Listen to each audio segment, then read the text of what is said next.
Hi hello ನನ್ನ ಪ್ರೀತಿಯ ಸ್ನೇಹಿತರೆ, ಹೇಗಿದ್ದೀರಾ ಎಲ್ಲರೂ? ನಾನು ನಿಮ್ಮ ಪ್ರೀತಿಯ ವಿಜಯ ಶಶಿಕುಮಾರ್ ಮಾಡುವ ನಮಸ್ಕಾರಗಳು.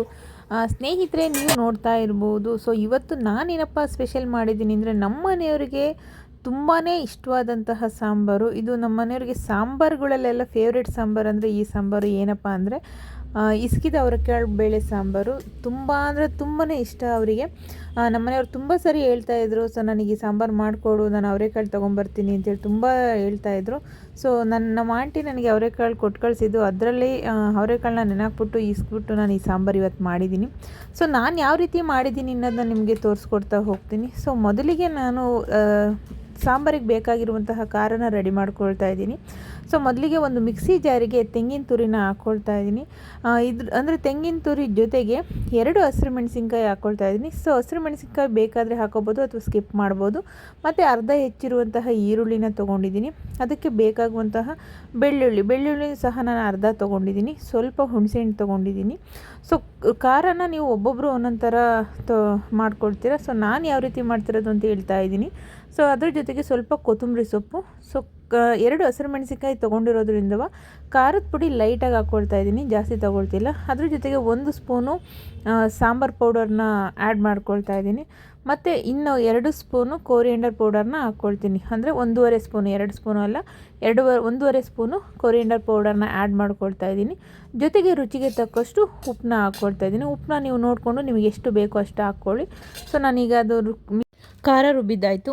ಅದಾದಮೇಲೆ ನಾನು ಅವರೆಕಾಳನ್ನ ನೈಟೇ ನೆನೆಹಾಕ್ಬಿಟ್ಟು, ಸೊ ನೋಡಿ ಈ ಥರ ಅವರೆಕಾಳನ್ನ ಇಸ್ಕಿ ಈ ಥರ ರೆಡಿ ಮಾಡಿ ಇಟ್ಕೊಂಡಿದ್ದೀನಿ. ಸೊ ಇದನ್ನು ಅವರೆಕಾಳು ಸಾಂಬಾರು ತುಂಬ ಅಂದರೆ ತುಂಬ ಟೇಸ್ಟಿಯಾಗಿ ಬರುತ್ತೆ.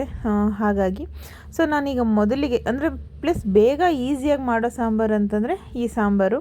ಒಂದು ಪಾತ್ರೆಗೆ ನಾನೀಗ ಎಣ್ಣೆ ಹಾಕ್ಬಿಟ್ಟು, ಸೊ ಅದಕ್ಕೆ ಜೀರಿಗೆ ಹಾಕಿ ಕರ್ಬೇವಿನ ಸೊಪ್ಪು ಹಾಕ್ಬಿಟ್ಟು, ಅದಾದಮೇಲೆ ನಾನು ಒಂದು ಅರ್ಧ ಹೆಚ್ಚಿರುವಂತಹ ಈರುಳ್ಳಿನ ಹಾಕ್ಕೊಂಡು ಫ್ರೈ ಮಾಡ್ಕೊಳ್ತಾ ಇದ್ದೀನಿ. ಸೊ ಈರುಳ್ಳಿಗೆ ಬೇಗ ಫ್ರೈ ಆಗಬೇಕು ಅಂತಂದರೆ ಪ್ರತಿ ಸರಿ ಹೇಳ್ತೀನಿ, ಸ್ವಲ್ಪ ಲೈಟಾಗಿ ಸಾಲ್ಟ್ ಹಾಕ್ಕೊಳ್ಳಿ. ಸಾಲ್ಟ್ ಹಾಕ್ಕೊಂಡ್ರೆ ಈರುಳ್ಳಿ ಬೇಗ ಫ್ರೈ ಆಗುತ್ತೆ. ಸೊ ಅದರಲ್ಲಿರುವಂಥ ಹಸಿ ಅಂಶ ಹೋಗುತ್ತೆ. ಹಾಗಾಗಿ ಸೊ ನಾನಿಲ್ಲಿ ಯಾವುದನ್ನೇ ಸಹ ಇಂಗ್ರೀಡಿಯೆಂಟ್ಸ್ನ ಯೂಸ್ ಮಾಡಿದರೂ ಸಹ ಸ್ವಲ್ಪ ಆದಷ್ಟು ಕಮ್ಮಿನೇ ಯೂಸ್ ಮಾಡ್ತಿದ್ದೀನಿ. ಸೊ ಇಲ್ಲಿ ನಾನು ಟೊಮೊಟೊನೂ ಹಾಕ್ಕೊಳ್ತಾ ಇದ್ದೀನಿ. ಸೊ ಟೊಮೊಟೊ ಬೇಕು ಅಂದರೆ ಹಾಕ್ಕೋಬೋದು ಅಥವಾ ನೀವು ಸ್ಕಿಪ್ ಮಾಡ್ಬೋದು. ನನಗೆ ಸಾಂಬಾರಿಗೆ ಟೊಮೊಟೊ ಇದ್ರೇ ಟೇಸ್ಟ್ ಅಂತ ಅನಿಸುತ್ತೆ. ಸೊ ಹಾಗಾಗಿ ಇಲ್ಲಿ ನಾನು ಟೊಮೊಟೊನ ಆ್ಯಡ್ ಮಾಡ್ಕೊಳ್ತಾ ಇದ್ದೀನಿ. ಜೊತೆಗೆ ಒಂದು ಆಲೂಗೆಡ್ಡೆನೂ ಸಹ ನಾನು ಚಿಕ್ಕದಾಗಿ ಇರುವಂತಹ ಆಲೂಗೆಡ್ಡೆನ ತೊಗೊಂಡಿದ್ದೀನಿ. ಸೊ ಟೊಮೊಟೊ ಟೇಸ್ಟ್ ಬರಬೇಕು ಅಂತಂದರೆ ಆದಷ್ಟು ಟೊಮೊಟೊ ಒಗ್ಗರಣೆಯಲ್ಲಿ ಫ್ರೈ ಆಗಬೇಕು, ಕಂಪ್ಲೀಟ್ ಫ್ರೈ ಆಗಬೇಕು. ಅಂತಂದರೆ ಕಂಪ್ಲೀಟ್ ಸ್ಮ್ಯಾಶ್ ಆಗಬೇಕು. ಸ್ಮ್ಯಾಶ್ ಆದರೆ ಮಾತ್ರ ಅದು ತುಂಬ ಟೇಸ್ಟ್ ಬರೋವಂಥದ್ದು. ಹಾಗಾಗಿ ಸೊ ಈಗ ನೋಡಿ, ಟೊಮೊಟೊ ಸ್ಮ್ಯಾಶ್ ಆದಮೇಲೆ ನಾನು ಇಲ್ಲಿ ಆಲೂಗೆಡ್ಡೆನ ಎಣ್ಣೆಲೇ ಫ್ರೈ ಮಾಡ್ಕೊಳ್ತಾ ಇದ್ದೀನಿ. ಸೊ ಆಲೂಗೆಡ್ಡೆ ಬೇಗ ಬೆಂದ್ಬಿಡುತ್ತೆ, ಏನು ತೊಂದರೆ ಇಲ್ಲ. ಹಾಗಾಗಿ ನಾನು ಆಲೂಗೆಡ್ಡೆನ ಸಪ್ರೇಟ್ ಟೈಮ್ ಬೇಯಿಸ್ಕೊಳ್ತಾ ಇಲ್ಲ. ಸೊ ಅದನ್ನು ಸಹ ಆಯಿಲಲ್ಲೇ ಫ್ರೈ ಮಾಡ್ಕೊಳ್ತಾ ಇದ್ದೀನಿ. ಅದಾದಮೇಲೆ ಇಸ್ಕಿರುವಂತಹ ಅವರೆಕಾಳನ್ನ ಆ್ಯಡ್ ಮಾಡ್ಕೊಳ್ತಾ ಇದ್ದೀನಿ. ನೋಡಿ ಈ ಥರ. ಸೊ ಅವರೆಕಾಳು ಅಷ್ಟೇ, ಇದು ನೆನಾಕ್ಬಿಟ್ಟು ಇಸ್ಕಿರೋದ್ರಿಂದವ ಬೇಗ ಬೇಯುತ್ತೆ. ಇದನ್ನೇ ಸಪ್ರೇಟ್ ಬೇಯಿಸ್ಕೊಳ್ಳೋ ಅವಶ್ಯಕತೆ ಇಲ್ಲ. ನೀವು ಸಪ್ರೇಟ್ ಬೇಯಿಸ್ಕೊಂಡು ಮಾಡ್ತೀವಿ ಅಂತಂದರೆ ಅದು ಕಂಪ್ಲೀಟು ಅವರೆಕಾಳೆಲ್ಲ ಸ್ಮ್ಯಾಶ್ ಆಗಿರುತ್ತೆ. ಸೊ ಅಷ್ಟು ಚೆನ್ನಾಗೋದಿಲ್ಲ.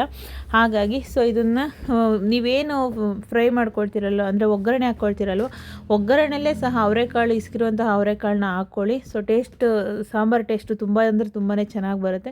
ಇದಾದಮೇಲೆ ನಾನು ರುಬ್ಬಿರುವಂತಹ ಖಾರನ ಆ್ಯಡ್ ಮಾಡ್ಕೊಳ್ತೀನಿ. ಒಂದು 5 ನಿಮಿಷನಾದರೂ ಫ್ರೈ ಮಾಡ್ಕೋಬೇಕು. ಅದಾದಮೇಲೆ ರುಬ್ಬಿರುವಂತಹ ಖಾರನ ಹಾಕ್ಕೊಳ್ತಾ ಇದ್ದೀನಿ. ನೋಡಿ ಈ ಥರ ಬಂದಿದೆ ಖಾರ. ಸೊ ಇದಕ್ಕೆ ಸ್ವಲ್ಪ ಲೈಟಾಗಿ ನೀರು ಹಾಕ್ಕೊಂಡು ಒಂದು 5-10 ನಿಮಿಷ ಇದನ್ನು ಬೇಯೋದಕ್ಕೆ ಬಿಟ್ಬಿಡಿ. ಯಾಕಪ್ಪ ಅಂತಂದರೆ ಈಗ ಅವರೆಕಾಳು ಹಾಕಿದ್ದೀನಿ, ಆಲೂಗೆಡ್ಡೆ ಎರಡೂ ಸಹ ಬೇಯಬೇಕು ಅಂದರೆ ಒಂದು 5-10 ನಿಮಿಷನಾದ್ರು ಅದು ಚೆನ್ನಾಗಿ ಬೇಯಬೇಕು. ಸೊ ನೋಡಿ ಈ ಥರ ಒಂದು ಸ್ವಲ್ಪ ಹೈ ಫ್ಲೇಮಲ್ಲೇ ಸಾಂಬಾರನ್ನ ಚೆನ್ನಾಗಿ ಕುದಿಯೋದಕ್ಕೆ ಬಿಟ್ಬೇಡಿ. ಅಂದರೆ ಅವರೆಕಾಳು ಬೇಯಬೇಕು. ಅವರೆಕಾಳು ಬೆಂದ ಮೇಲೇ ಅದು ಸಾಂಬಾರು ಟೇಸ್ಟ್ ಬರೋದು. ಹಾಗಾಗಿ ಸೊ ನಾನು ಈ ಸಾಂಬಾರನ್ನ ಇದು ಸೆಕೆಂಡ್ ಟೈಮ್ ಮಾಡ್ತಾ ಇರೋದು. ಫಸ್ಟ್ ಟೈಮು ಯಾಕೋ ಅಷ್ಟು ಟೇಸ್ಟ್ ಅಂತ ಅನ್ನಿಸ್ಲಿಲ್ಲ. ಬಟ್ ಈ ಟೈಮ್ ಮಾತ್ರ ತುಂಬ ಅಂದರೆ ತುಂಬಾ ಟೇಸ್ಟಿಯಾಗಿ ಬಂದಿದೆ ಸ್ನೇಹಿತರೆ. ಸೊ ನಮ್ಮ ಮನೆಯವರಂತಲೂ ತುಂಬ ಅಂದರೆ ತುಂಬ ಖುಷಿಯಾಗಿ ಇದನ್ನು ಸಾಂಬಾರನ್ನ ತಿಂದರು. ಮುದ್ದೆ ಜೊತೆಗಂತೂ ಮುದ್ದೆ ಕಾಂಬಿನೇಷನಲ್ಲಿ ಈ ಸಾಂಬಾರನ್ನ ಮಾಡ್ಕೊಂಡು ತಿಂದುಬಿಟ್ರೆ ತುಂಬ ಟೇಸ್ಟಿಯಾಗಿ ಬರುತ್ತೆ ಸ್ನೇಹಿತರೆ. ನೋಡಿ ಅವರೆಕಾಳು ಆಲ್ರೆಡಿ ಬೆಂದಿದೆ. ನಾನು ಒಂದು 10 ನಿಮಿಷ ಬೇಯಿಸಿದ್ದೀನಿ ಹೈ ಫ್ಲೇಮಲ್ಲಿ. ಹಾಗಾಗಿ ಆಲೂಗೆಡ್ಡೆನೂ ಬೆಂದಿದೆ, ಅವರೆಕಾಳು ಸಹ ಬೆಂದಿದೆ. ಇದಕ್ಕೆ ಒಂದು ಬಿಸಿ ಬಿಸಿ ರಾಗಿ ಮುದ್ದೆ ಜೊತೆಗೆ ಅವರೆಕಾಳು ಸಾಂಬಾರು ತಿಂತಾಯಿದ್ರೆ ತುಂಬ ಟೇಸ್ಟಿಯಾಗಿ ಬರುತ್ತೆ. ಸಾಂಬಾರನ್ನ ನೀವು ಬೇಕು ಅಂದರೆ ಸ್ವಲ್ಪ ಗಟ್ಟಿಯಾಗೆ ಮಾಡ್ಕೊಳ್ಳಿ. ಸೊ ಬೇಕು ಅಂತಂತಂದರೆ ಏಕೆಂದರೆ ಅವರೆಕಾಳು ಸ್ವಲ್ಪ ಬೆಂದಾದಮೇಲೆ ಸಾಂಬಾರು ಗಟ್ಟಿಯಾಗುತ್ತೆ.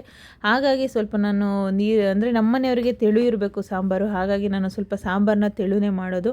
ನೋಡಿ ಈ ಥರ ಬಂದಿದೆ. ಸೊ ಬಿಸಿ ರಾಗಿ ಮುದ್ದೆ ಜೊತೆಗೆ ಅವರೆಕಾಳು ಸಾಂಬಾರು ತಿಂತಾ ಇದ್ದರೆ ಆಹಾ ಅದ್ರ ಗಮ್ಮತ್ತೇ ಬೇರೆ. ಸ್ನೇಹಿತರೆ, ಈ ವಿಡಿಯೋ ಇಷ್ಟ ಆದಲ್ಲಿ ಪ್ಲೀಸ್ ಲೈಕ್ ಮಾಡಿ, ಶೇರ್ ಮಾಡಿ ಹಾಗೂ ಸಬ್ಸ್ಕ್ರೈಬ್ ಮಾಡೋದು ಮಾತ್ರ ಮರಿಬೇಡಿ ಅಂತ ಹೇಳ್ತಾ ಥ್ಯಾಂಕ್ ಯು ಫಾರ್ ವಾಚಿಂಗ್.